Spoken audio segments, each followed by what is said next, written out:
ഏതാനും ദിവസങ്ങൾക്ക് മുൻപ് മാത്രമാണ് അമേരിക്കയുടെ കൈവശമുള്ള വജ്രായുധം ടോമാഹോക്ക് മിസൈലിനെ കുറിച്ച് ലോകം കേൾക്കാനിടയായത്. പേര് പോലെ തന്നെ ഭീകരനാണിവൻ. 2500 കിലോമീറ്റർ ദൂരെയുള്ള സ്ഥലങ്ങൾ വരെ ലക്ഷ്യമിടാൻ ശേഷിയുള്ളതാണ് ഈ മിസൈലുകൾ. അതുതന്നെയാണ് ഇപ്പോൾ എല്ലാ രാജ്യങ്ങളെയും ഭീതിയുടെ മുൾമുനയിൽ നിർത്തിയിരിക്കുന്നത്.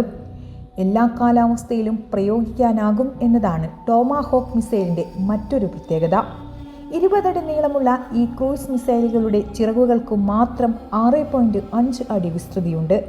ഏകദേശം 1510 കിലോയാണ് ഈ മിസൈലിൻ്റെ ഭാരം. $1.3 മില്യൺ ടോമാഹോക്കിൻ്റെ വില. കപ്പലുകളിൽ നിന്നോ അന്തർവാഹിനികളിൽ നിന്നോ വിക്ഷേപിക്കാവുന്ന ഇത് കരയിലെ ഉൾപ്രദേശങ്ങളിലെ നിശ്ചിത ലക്ഷ്യങ്ങളെ വളരെ ഉയർന്ന കൃത്യതയോടെ ആക്രമിക്കാനാകും.